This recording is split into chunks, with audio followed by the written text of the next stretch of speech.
ولا يحصي نعمه العادون ولا يعدي حقه المجتهدون الذي لا يدركه بعد الهمم ولا يناله غوص الفتن الذي ليس لصفته حد محدود ولا نعت موجود ولا أجل ممدود ولا وقت معدود والصلاة والسلام على حبيب الله وحبيبنا نبي الله ونبينا سيدنا ومولانا خير خلق الله أجمعين أبي القاسم محمد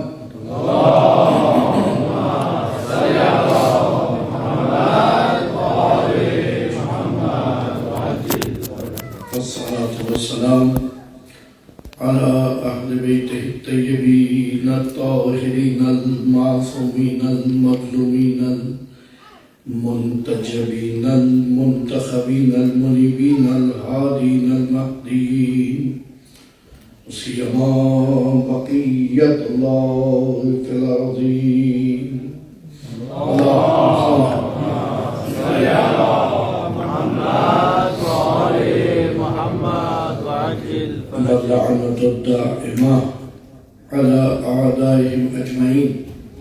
أما بعد فقد قال الله تبارك وتعالى في القرآن الحكيم بسم الله الرحمن الرحيم ألف لام ميم ذلك الكتاب لا ريب فيه هدى للمتقين. درود پر محمد اللهم صل على محمد وآل محمد. عزاداران مظلوم کربلا،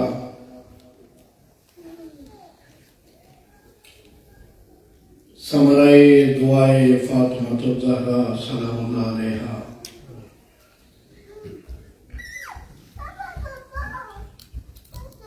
گزشتہ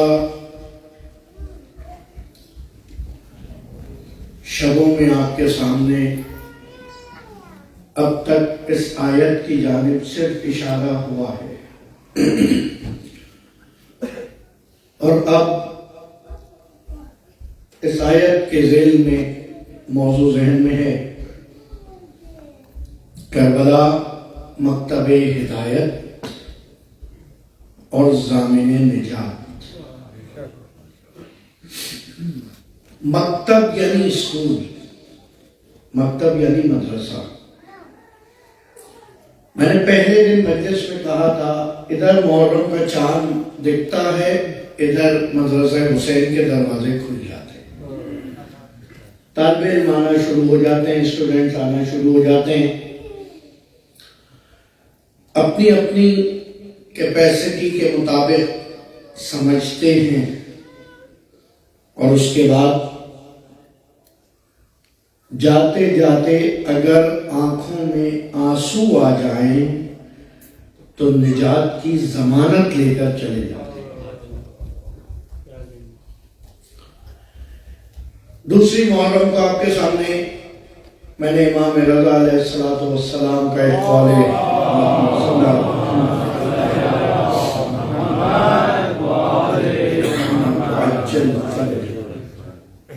قول بیان کیا تھا، جس میں مولا کہتے ہیں کہ اگر کسی پہ رونا ہے تو حسین پہ رو. اس کے علاوہ معصوم نے فرمایا کہ گریہ حسین تمہارے گناہوں کو دھو ڈالتا ہے. نجات کی بات ہے، ذہن میں رہے. ٹھیک، گریہ حسین تمہارے دلوں کو نرم کرتا ہے. حسین پہ گریہ کرنا ہر ایک کا کام نہیں ہے، لیکن دنیا میں کہیں بھی انٹرٹینمنٹ کے نام پر مجمع اکٹھا کیا جا سکتا ہے، لوگوں کو خوش کرنے کے لیے جمع کیا جا سکتا ہے، لیکن لوگوں کو رلانے کے لیے جمع نہیں کیا جا سکتا۔ یہ معجزہ صرف حسین کے پاس ہے، جو آج بھی ادھر مجلس کا اعلان ہوتا ہے، ادھر عاشقان حسین کے کہتے چلے آتے یا لیتنا کننا معکم فافوز فوزا عظیم، اے کاش ہم آپ کے ساتھ ہوتے تو اس عظیم مرتبے پہ فائز ہوتے۔ سب سے پہلا مقام گریہ تو یہی ہے کہ ہم اس مقام پہ نہ تھے۔ پھر اس کے بعد جتنی زیادہ معرفت امام ذہن میں بلند ہے، جتنا زیادہ مقام امام ذہن میں بلند ہے، دلوں میں راسخ ہے، اتنا زیادہ غم آپ پر طاری ہوتا چلا جائے گا۔ اس مدرسے حسینی میں جو باتیں، جو ٹاپکس ہم ڈسکس کرتے ہیں، دنیا کے کسی مدرسے میں نہیں ہوتے۔ کمال یہ ہے، کون ہے جو زندگی کی بات کرے، کون ہے جو اس وقت میں خود گزشتگی کی بات کرے، سیکریفائس کی بات کرے، کون ہے جو اس وقت بھی ایسا کانسیپٹ آف گائیڈنس دے، ایسا تصور ہدایت دے جو مسلسل عمل کی طرف دعوت دے رہا۔ تھوڑی سی تمہیدی گفتگو ہوگی کیونکہ بہرحال اب آپ کے ذہن آمادہ ہیں، میں اب مشکل باتیں کر سکتا ہوں، ہے نا، ایسا ہی ہے۔ اور میں نے کل آپ سے کہا تھا کہ کبھی کبھی کچھ ماحول ایسا ہوتا ہے، کچھ مقام کی برکت، کچھ زمان کی برکت، کچھ ٹائم کی برکت ایسی ہوتی ہے کہ جو مشکل باتیں، جو چیزیں ہم یہاں ممبر پہ بیان کر دیتے ہیں، مجلس میں سمجھ لیتے ہیں، individually one to one talk میں وہ باتیں سمجھی ہی نہیں جا سکتی۔ یقین فرمائیے، آغاز کتاب ہے۔ کتاب جب تک پیپرز علیحدہ ہوں تو ان کو بک نہیں کہا جائے گا، رائٹ؟ اسائنمنٹ ہے، ابھی بائنڈنگ نہیں ہوئی ہے تو اس کو کتاب تو کہیں گے نہیں، صحیح؟ کتاب کب کہیں گے؟ کتاب کی ڈیفینیشن کیا ہے عربی زبان میں؟ عربی کا لفظ ہے کتاب۔ کب بین دفعتین، کا جب دفعتین، دو جلدوں کے درمیان، دو کورز کے بیچ میں ایک رائٹر کی لکھی ہوئی ایک موضوع سے مربوط تحریر، ٹھیک ہے، جو دو کسی طرح کی جلدوں کے درمیان موجود ہے۔ کتاب شروع ہو رہی ہے خدا کی، اور خدا کہہ رہا ہے یہ کتاب ہدایت کی کتاب ہے۔ اور ایک اور بات ساتھ ساتھ بچوں کو بیان کرتا چلوں، یہ یاد رکھیں گے، ایک ہوتی ہے بک اور ایک ہے دا بک، رائٹ؟ کتاب اور یہ کتاب۔ آغاز میں سورہ بقرہ کے جو خدا نے بیان کیا، ذالک الکتاب، الکتاب یعنی یہ بک، تو اس کا مطلب یہ ہے کہ ایک تو کتاب ہے اور وہ کتاب سب کے لیے بیان بھی کی جا سکتی ہے کہ یہ کتاب، کوئی اور کتاب نہیں سمجھ لینا، یہ کتاب ایسی ہے۔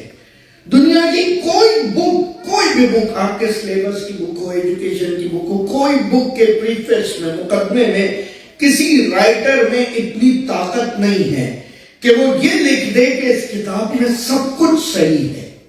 ساتھ رہیے گا، ہر رائٹر لکھتا ہے I try my best to compile all these information, but still if you find any error, please let me know.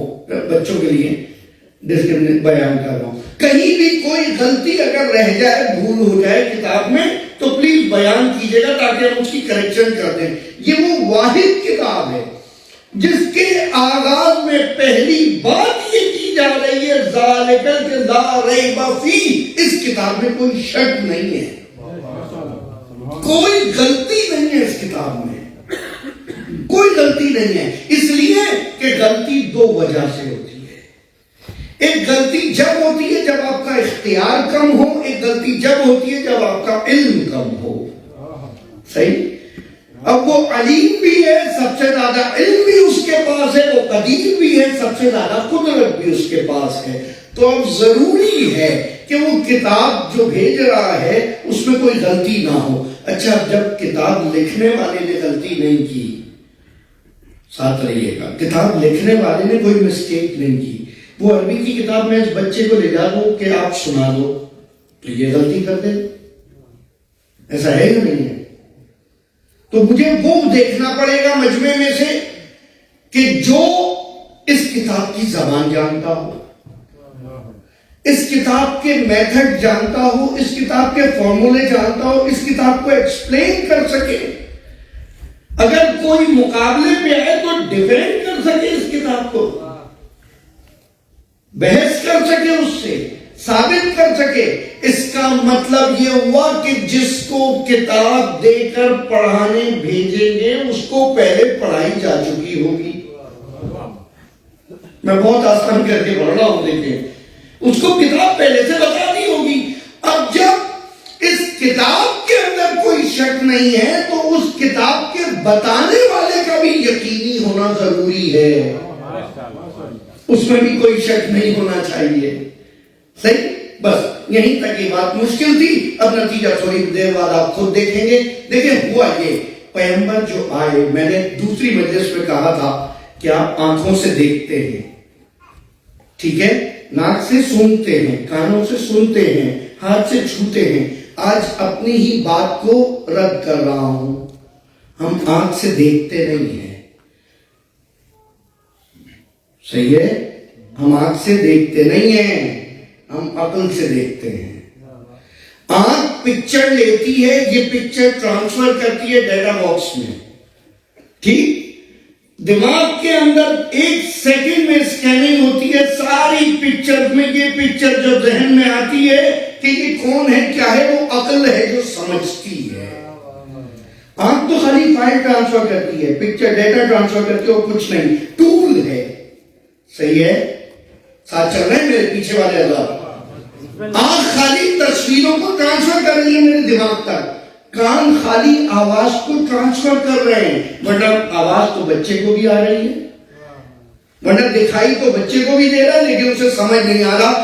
اگر کوئی بچہ صرف، دیکھیں دلیل دے رہا ہوں، اگر خالی آنکھ سمجھتی تو آپ دیکھ کر کبھی دنیا میں سوال نہیں کرتے کہ یہ کیا ہے. دیکھ تو سب رہا تھا. سننے کے بعد کوئی سوال نہیں ہوتا کہ یہ کیا سن رہا ہے. اس کا مطلب سنائی دینا کچھ اور ہے، عقل میں آنا کچھ اور ہے. دکھائی دینا کچھ اور ہے، عقل میں آنا کچھ اور ہے. اچھا مجھے یہ بتائیے، آنکھ تو میں نے یہ بھی کہا تھا، آنکھ سفید کو سفید دیکھ رہی ہے، سفید کو کالا نہیں دیکھ رہی. کوئی مشکل آ جائے آنکھ میں تو جا کے علاج کرایا جائے گا. ٹول صحیح ہونا چاہیے، ٹھیک ہے، وسیلہ صحیح ہونا چاہیے. میں ایک دم لفظ بدل دیا، دیکھیں، ٹول صحیح ہونا چاہیے. ٹول یعنی وسیلہ. وہ وسیلہ جو یہاں سے وہاں لے کر جائے وہ صحیح ہونا چاہیے. جب یہاں سے وہاں لے جانے والا صحیح ہوگا تو وہاں سے یہاں لانے والا بھی صحیح ہونا چاہیے. صحیح. پہلی صفت، پہلی کوالٹی اس کتاب کی جس میں کوئی شک نہیں ہے وہ یہ ہے کہ کون لے کر آ رہا ہے؟ روح الامین، وہ فرشتہ جو امانت دار ہے. اللہ اکبر. وہ فرشتہ جو امانت دار ہے، اس کو جیسا بتاتے ہیں ویسا آ کر سنا دیتا ہے. بس کوئی چیز چینج نہیں کرتا، کوئی چینجنگ نہیں کرتا، جیسا سنتا ویسے لا کے بتا دیتا ہے. مجھے یہ بتاؤ کہ تم 1 منٹ کے لیے آنکھ خراب ہو جائے تو صحیح دیکھ نہیں سکتے، کان خراب ہو جائے تو صحیح سے سن نہیں سکتے. کبھی بھی وسیلہ خراب ہو جائے تو آپ کا علم خراب ہونا شروع ہو جاتا ہے، ہدایت گمراہی میں بدلنی شروع ہو جاتی ہے.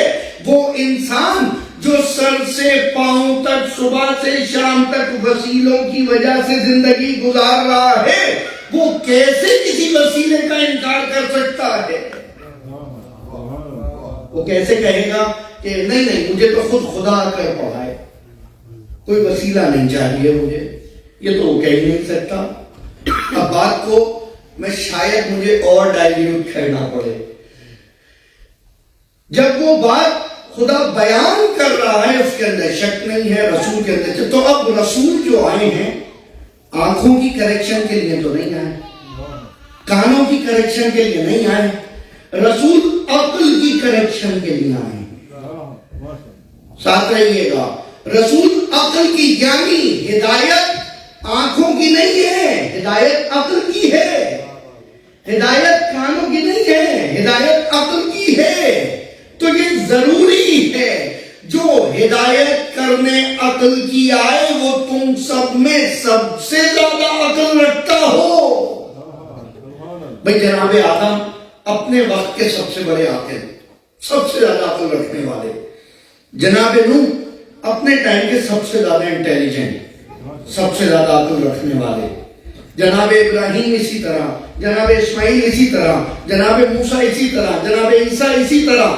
اور بالکل جب وہ آخری نبی آئے گا تو وہ ضروری ہے کہ وہ اپنے وقت میں بھی سب سے زیادہ عقل رکھتا ہو اور پچھلوں سے بھی زیادہ عقل رکھتا ہو. کیونکہ نبی کے دو کام ہیں. قرآن میں دو ٹرمز یوز ہوتی ہے پروفٹ کے لیے. انگلش میں تو پروفٹ ہے اور دوسرا ایک اور ورڈ ہے میسنجر, رائٹ. عربی میں بھی ایسا ہی ہے, اردو میں بھی ایسا ہی ہے. کبھی آپ کہتے ہیں نبی, کبھی کہتے ہیں رسول. نبی یعنی خبر لینے والا, رسول یعنی خبر پہنچانے والا. رسول خبر پہنچانے والا. اب جب قرآن نے آواز دی کہ ہم نے اپنے رسول کو ہدایت کے لیے بھیجا جو کہ نبی ہے, رسول ہے, امی ہے, ایک ہی ہے. خبر لیتا ہے تو نبی کہلاتا ہے, خبر دیتا ہے تو رسول کہلاتا ہے.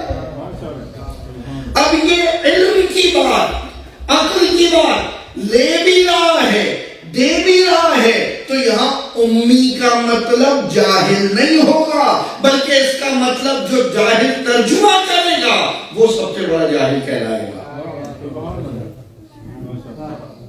وہ جاہل کہلائے گا. بات علم کی ہو رہی ہے. آج تک ہم تو تھک گئے, قرآن نہیں پڑھا جا رہا, نہیں سمجھ آ رہا. اور وہ رسول جس کے لیے کہا هو الذی بعث فی الامین رسولا منہم, امیین میں رسول بنایا. جو امی تھے, جو ام القریٰ کے رہنے والے تھے, ان کے درمیان رسول بنایا. اور کرنا کیا تھا رسول کو؟ ساتھ رہیے گا, سورہ جمعہ, یتلو علیہم آیاتہ, وہ خدا کی آیتیں تلاوت کرے, ریڈ کرے. خالی تلاوت, خالی تلاوت سے کیا ہوگا؟ تلاوت تو جو ہے نصرت صاحب یہاں کرتے رہتے ہیں, یہ کرتے رہتے ہیں, کتنے لوگ ہیں تلاوت کرتے رہتے ہیں قرآن کی. خالی تلاوت سے رسالہ تھوڑے کریں گے. نہیں, یتلو علیہم آیاتہ ویزکیہم, اور ان کو کلین بھی کرے, ان کا تزکیہ بھی کرے, ان کو صاف بھی کرے. اس لیے کہ اگر یہ گلاس صاف نہیں ہوگا تو اس میں آب زمزم بھی ڈال دیں گے تو گندا ہو جائے گا.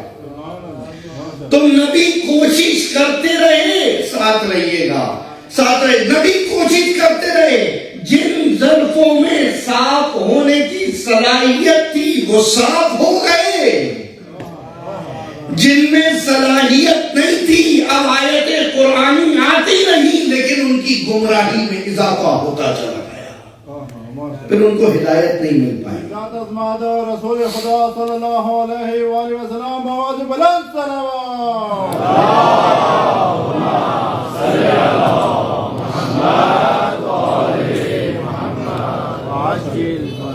پہلے تو کوشش کر رہے تھے, وہ گلاس کیونکہ گندا تھا تو اس میں جتنی اچھی چیز ڈالتے وہ سب خراب ہوتی رہی. اچھا, کچھ چیزیں ظرف صاف ہو جاتے ہیں, کچھ صاف ہوتے ہی نہیں, کچھ نہیں صاف ہوتے. آپ کتنی کوشش کر لیں. یتلو علیہم آیاتہ ویزکیہم, اور تزکیہ کرتا ہے, ویعلمہم الکتاب والحکمہ, تیسرا کام. اور رسول ان کو علم بھی سکھاتا ہے, حکمت بھی سکھاتا ہے. اللہ اکبر. دنیا کے کسی مکتب میں, کسی مدرسے میں, ذمہ داری کے ساتھ کہہ رہا ہوں, کسی یونیورسٹی میں, کسی دانشگاہ میں نالج تو دی جا سکتی ہے, وزڈم نہیں دیا جا سکتا. یہ صرف رسول کا کمال ہے جو علم بھی دے رہا ہے اور حکمت بھی دے رہا ہے، لیکن دینے سے پہلے ایک شرط لگا دی، انا مدینۃ العلم وعلی بابها، انا دار الحکمہ وعلی بابها. علم چاہیے تو بھی علی کے در سے آؤ گے، حکمت چاہیے تو بھی علی کے در سے آؤ گے.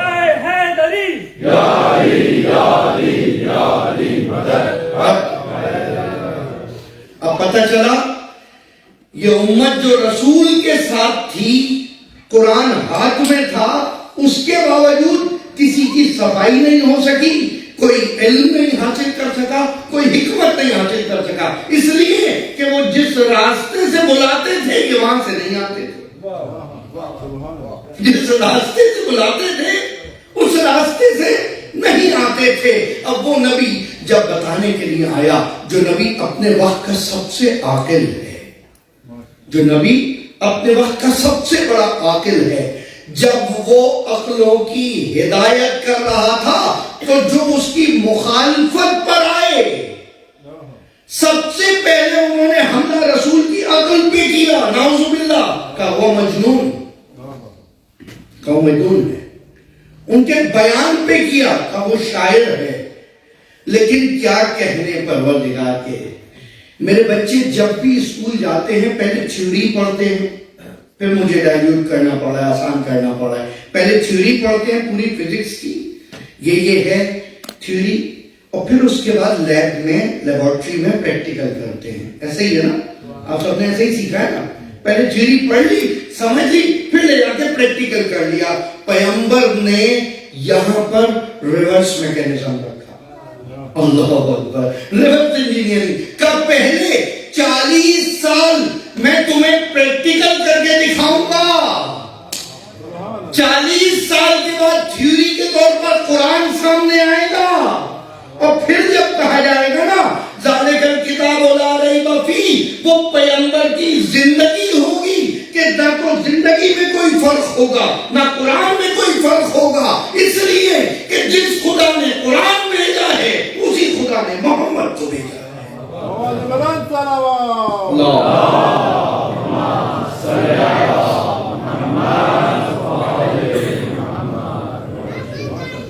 واقعہ یعنی 40 سال پہلے پریکٹیکل کر کے دکھایا. سچ ایسے بولتے، ابھی حکم نہیں آیا قرآن میں کہ سچ بولو، ابھی یہ نہیں آیا کہ وعدوں کو وفا کرو. اوفو بالعقود کی آیت بعد میں آئی، پیغمبر وعدوں کو وفا پہلے کر رہے ہیں. اللہ اکبر. پہلے پریکٹیکل کر کے دکھایا، اس کے بعد تھیوری پیش کری تاکہ کوئی کسی قسم کے شک میں نہ رہے. اب بھی اگر کوئی شک میں رہ جائے گا تو گویا وہ خدا کے انتخاب میں شک کر رہا ہے. کل کی مجلس میں ایک لفظ روا روی میں آیا تھا، انتخاب اور حسن انتخاب. ساتھ رہیے گا. انتخاب یعنی کلیکشن، ٹھیک، اور حسن انتخاب یعنی collection with my test, with own test. آپ ایک شاپ پہ جاتے ہیں، وہاں لکھا ہوتا ہے اس شاپ کے پاس کلیکشن ہوتی ہے، ظاہر سی بات ہے، ہر چیز تو کوئی بھی اپنی دکان میں نہیں رکھتا نا. آپ وہاں جا کر اپنے ٹیسٹ پہ کچھ چیزیں وہاں سے کلیکٹ کر لیتے ہیں، پھر کچھ چیزیں لا کے اپنے دوست کے سامنے رکھتے ہیں، کہتے ہیں تم ان میں سے جو چاہو اٹھا لو. ساتھ رہیے گا. جو چاہو، یعنی ایک انتخاب اس کا، ایک انتخاب آپ کا، تیسرا انتخاب دوست کا. اب خداوند کریم نے تمام انسانوں میں سے 1,24,000 کو چنا. 124,000، رائٹ. وہ نبی جو کہ ہدایت کرنے آئیں گے، اس کا مطلب جو ہدایت کرنے آئیں گے وہ اور ہیں، جن کی ہدایت کرنی ہے وہ اور ہیں. صحیح ہے. سب لوگوں میں سے، بنی نوع انسانیت میں سے 1,24,000 کو چنا. پھر ان میں سے سب کو خبر دی جا رہی تھی. پروفٹ تو تھے، سب میسنجر نہیں تھے. وہ پھر 313 رسول چنے. یعنی یہ جو 313 ہیں یہ 1,24,000 جیسے نہیں ہیں. کچھ چیز میں سپیریئر ہے، کوئی چیز بہتر ہے. پھر ان 313 میں سے اولو العزم چنے، وہ کتنے ہیں؟ 5 اولو العزم چنے. ان 5 اولو العزم نبیوں میں جو خاصیت ہے وہ باقی سب میں نہیں ہے. میں غلط تو نہیں کہہ رہا نا؟ جو ان 5 میں خاصیت ہے وہ باقی 313 میں نہیں ہے.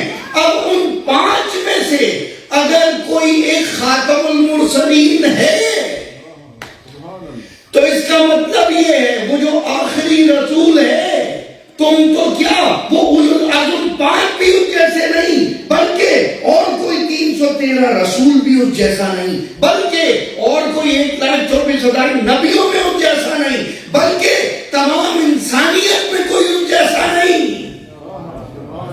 یہاں تک بات واضح ہو گئی. لیکن کمال یہ ہے پیغمبر آئے 40 سال پریکٹس کر کے اسلام کو دکھایا اور بتایا میں تم کو اپنے جیسا بنانا چاہتا ہوں.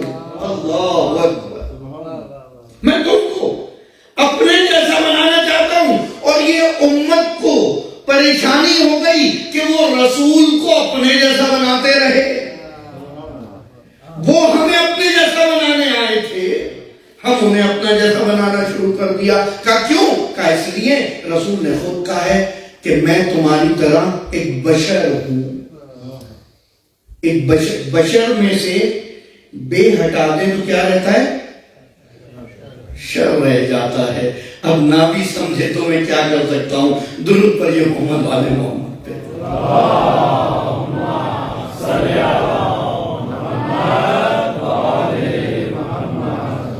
شر یعنی شیطانی، شر یعنی شیطنت، شر شریر جس کہا جاتا ہے.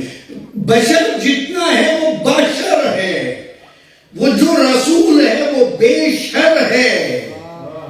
یہاں شر ہی شر ہے، وہاں شر کا کوئی گزر ہی نہیں ہے. کیوں؟ کیونکہ اسے خدا نے انتخاب کیا ہے. ان اللہ اصطفیٰ آدم و نوحا. ہم نے چن لیا، ہم نے سلیکٹ کر لیا، ہم نے انتخاب کر لیا آدم کو، نوح کو، ابراہیم کو. ہر ایک کو خدا نے انتخاب کیا ہے. اس کے انتخاب کی مخالفت کی تھی شیطان نے، اس لیے اس کو گمراہ قرار دے دیا. اگر انتخاب الہی کے سامنے سر جھکاؤ گے تو ہدایت پا جاؤ گے، اس سے منحرف ہو جاؤ گے تو گمراہ ہو جاؤ گے. درود پڑھیے کہ محمد صلی اللہ علیہ وسلم.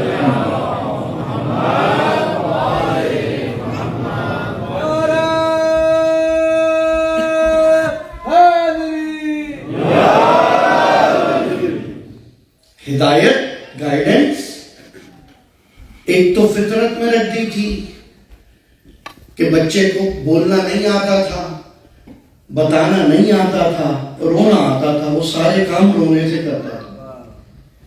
صحیح. اور اس رونے کے اندر بھی ماں کو ایسا سینس دیا. اب تھوڑی سی بات سخت ہو گئی تھی تو آسان بات کر گیا. ایسا سینس دیا باپ سے پوچھ لیں، بھلے جس کے 10 بچے ہوں، اس سے پوچھو یہ بچہ کیوں رو رہا ہے؟ وہ کہے گا ماں نہیں ہے اس لیے رو رہا ہے. ماں سے پوچھ لیں تو کہے گا نہیں بھوکا ہے اس لیے رو رہا ہے. پھر بچہ رویا. پھر باپ سے پوچھا یہ کیوں رو رہا ہے؟ کہ ماں نہیں ہے اس لیے رو رہا ہے. ماں سے پوچھا کہیں اس کی کہیں پیٹ میں درد ہو رہا ہے اس لیے رو رہا ہے. پھر باپ سے پوچھا یہ بچہ کیوں رو رہا ہے؟ کہا کیونکہ ماں نہیں ہے اس لیے رو رہا ہے. اور جب ماں سے پوچھا کہ نہیں اس کو چینج کرانا ہے اس لیے رو رہا ہے.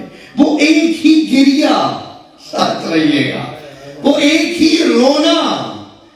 اس نگاہ سے دیکھیں تو صرف رونا ہے، نگاہ بصیرت سے دیکھیں تو اس کے اندر طلب کا پتہ چل رہا ہے. اس لیے کل آپ دعائے کمیل میں گڑگڑا کر جب پڑھیں گے پروردگارا میں تیرے سامنے تضرع کر رہا ہوں، گریہ کر رہا ہوں اس شخص کی طرح کہ جس کا سب کچھ ختم ہو جائے. اللہ اکبر. خداوندا میں تیرے سامنے گریہ کر رہا ہوں اس کی طرح کہ اب کوئی اور بچانے والا نہ ہو۔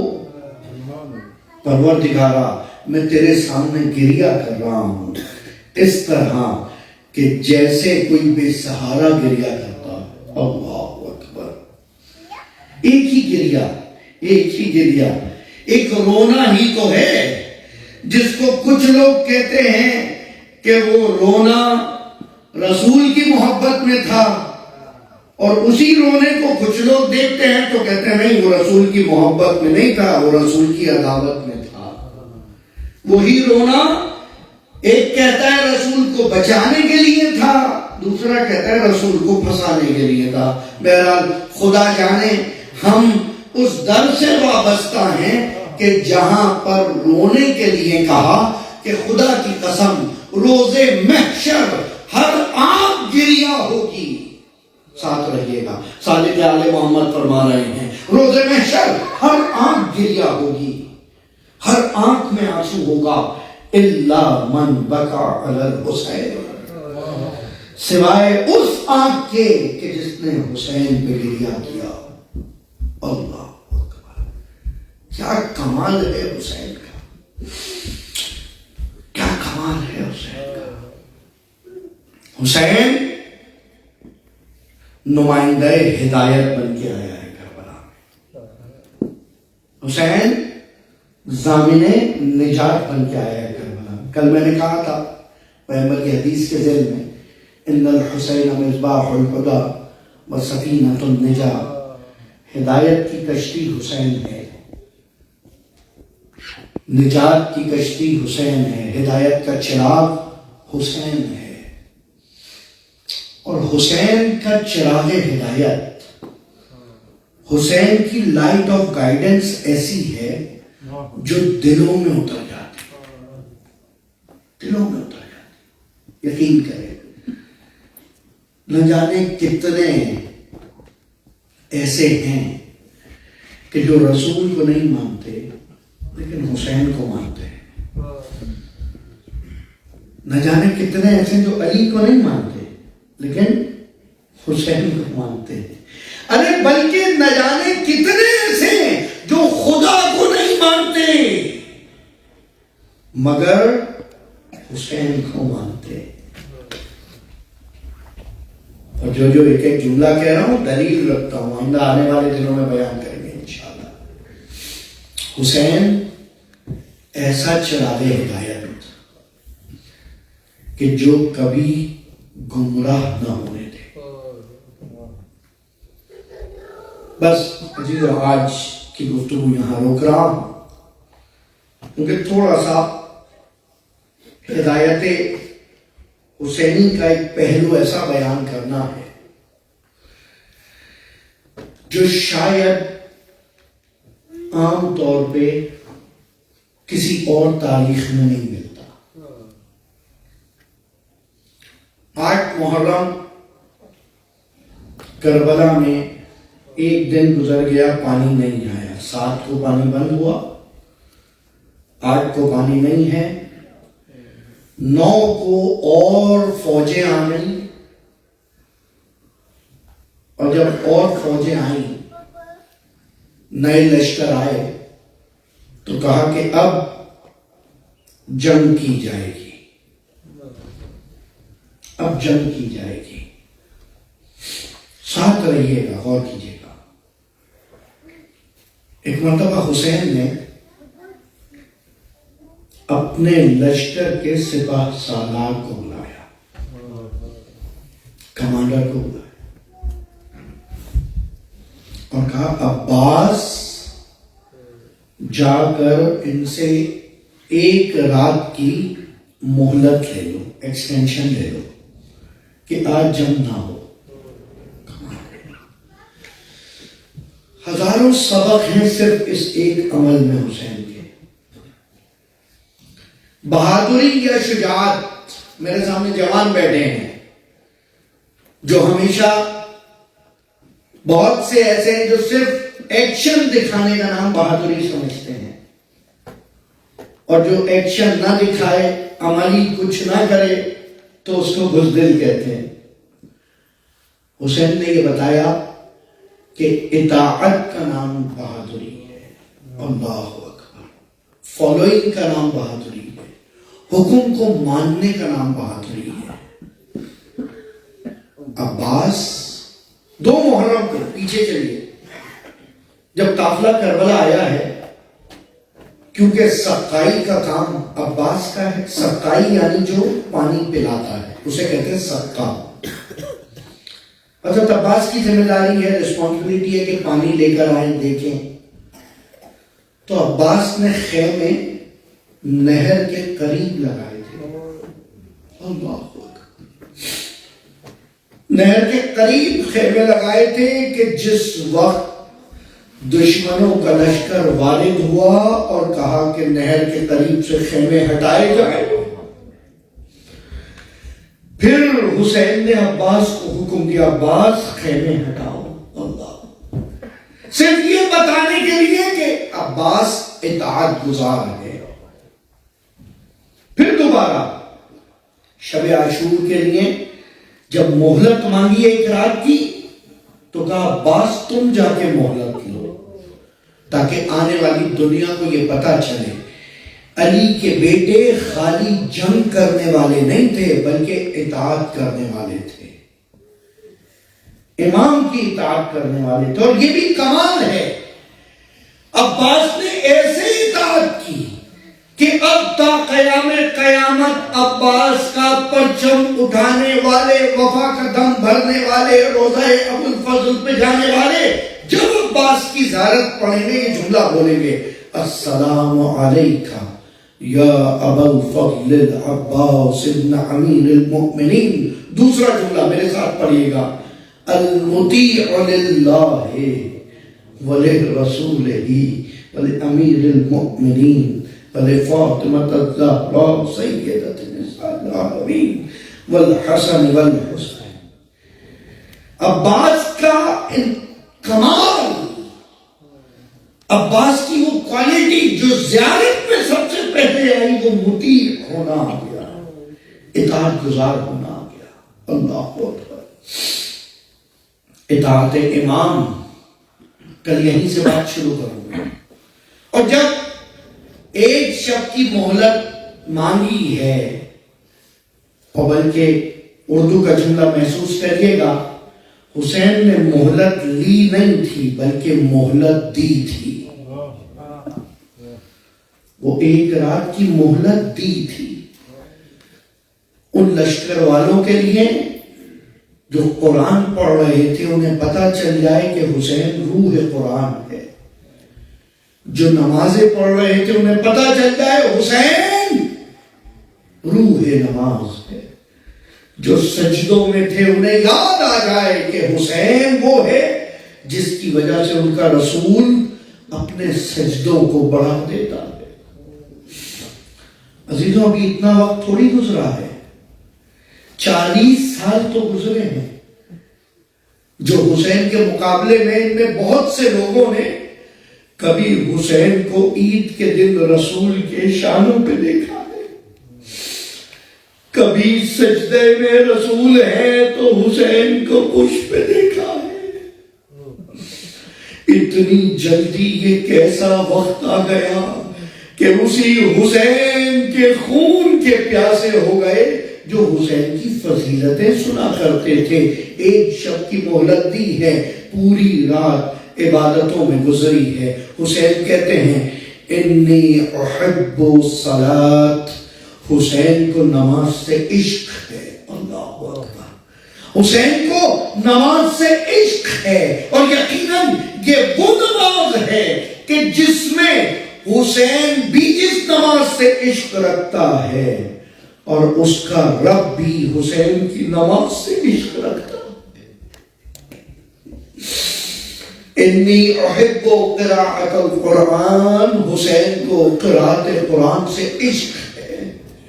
پوری رات حسین قرآن پڑھ رہے ہیں، حسین نمازیں پڑھ رہے ہیں، یہاں تک کہ سحر سے کچھ پہلے فوج میں دشمن کی ایک سپاہی ہے، ایک ونگ کمانڈر ہے جس کا نام ہے حر. حر یعنی آزاد، فری مین، حر ابن یزید ریاحی.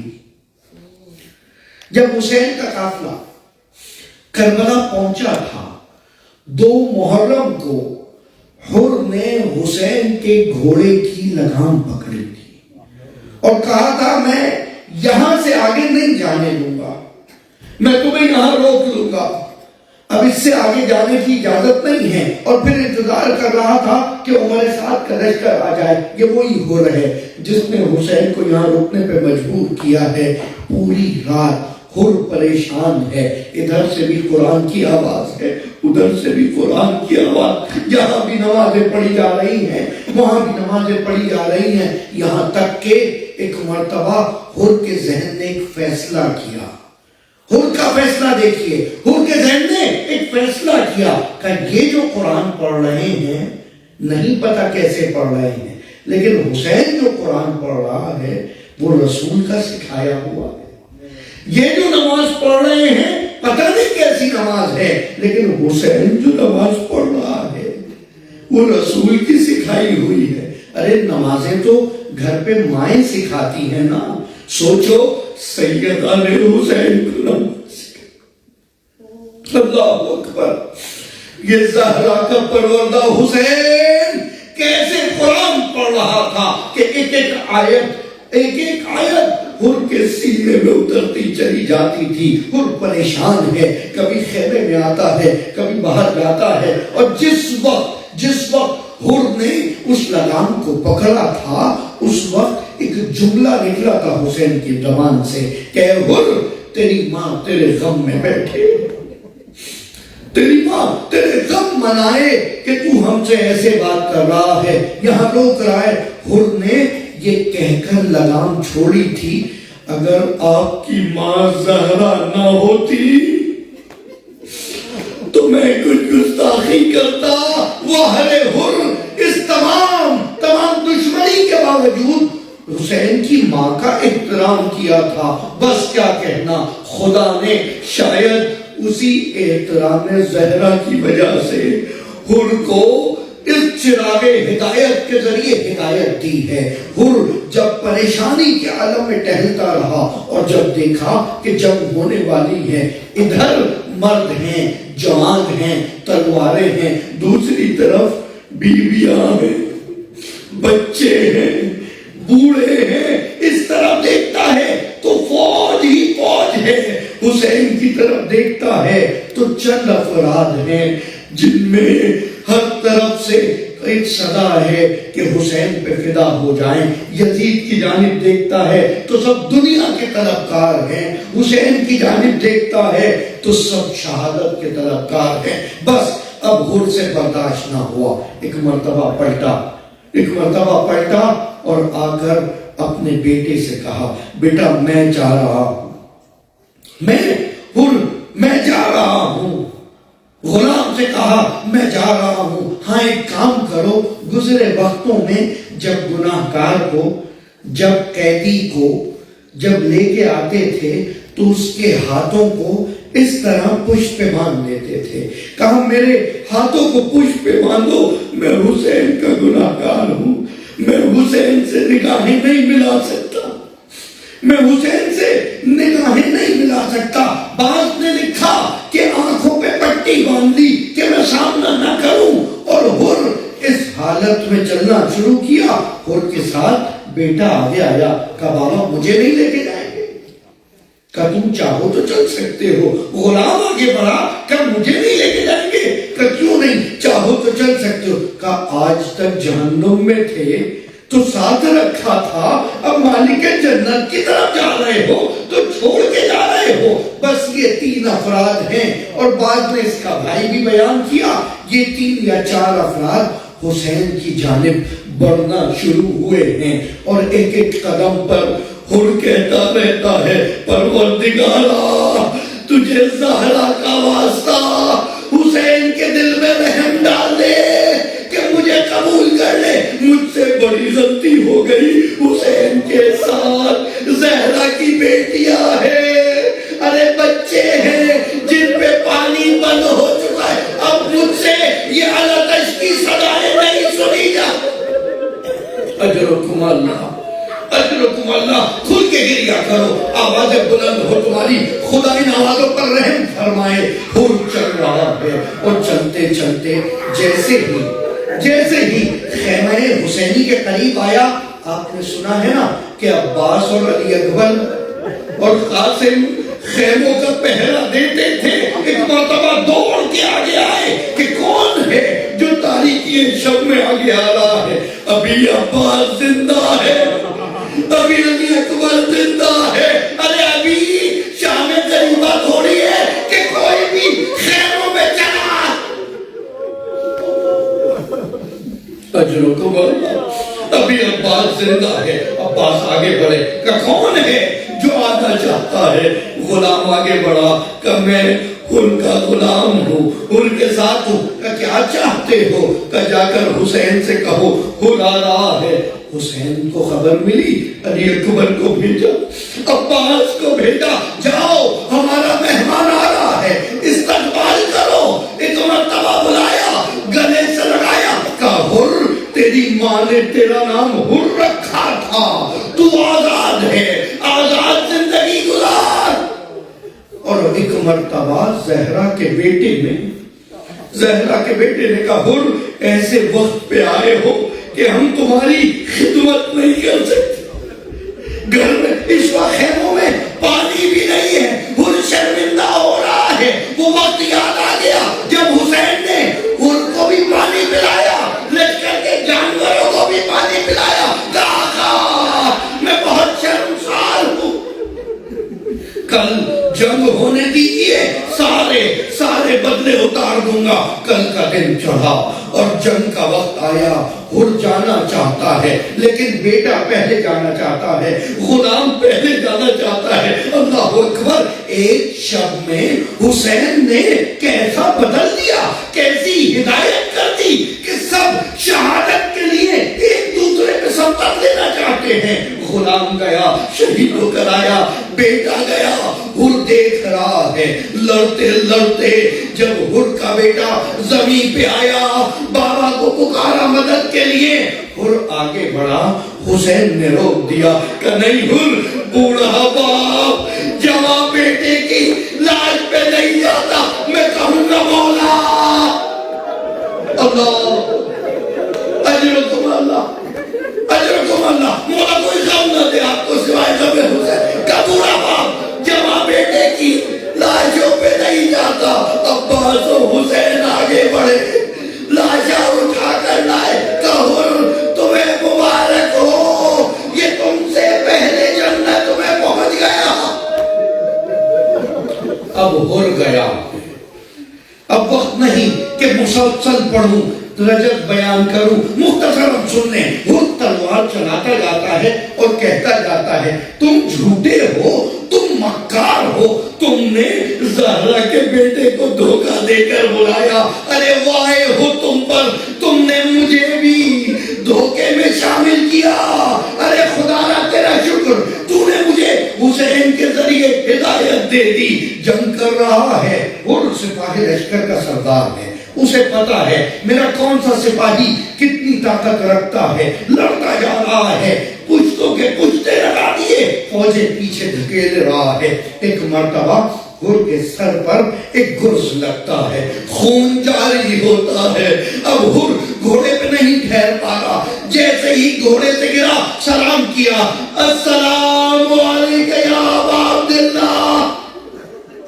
اجرکم اللہ، حسین آگے بڑھے عباس کے ساتھ، حر کو لے کر آئے ہیں، حر کو لے کر آئے ہیں۔ آپ کو پتا ہے نا، رات کے آخری پہر میں جب حر آیا ہے تو حر بڑا پریشان تھا، کیسے سامنا کروں گا، حر کے ماتھے سے خون نکل رہا ہے۔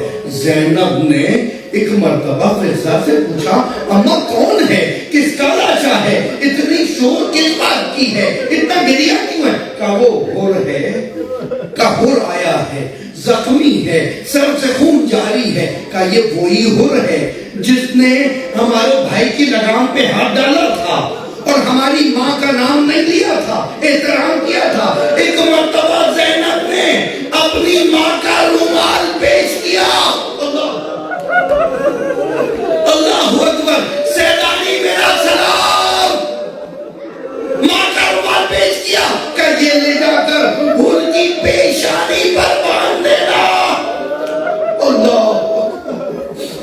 ان کی پیشانی پر باندھ دینا یہ کوئی داستان نہیں ہے، تاریخ کا واقعہ ہے۔ مشہور بادشاہ کو یہ پتا چلا، کربلا گیا، ان کی قبر کھودی کہ اگر سچ ہے تو وہ رومال میں نکالوں گا۔ قبر کھود دی، کھود کے رومال کھولا گیا، جیسے ہی رومال ہٹا پیشانی حر سے 1200 سال بعد خون نکلنے لگا، واپس ڈھک دیا، زہرا سے معافی مانگی، ارے یہ زہرا کا رومال ہے۔ سوچو وہ حسین جس کو زہرا نے اپنا دودھ پلایا۔ الا لعنت اللہ علی القوم الظالمین۔ ماتم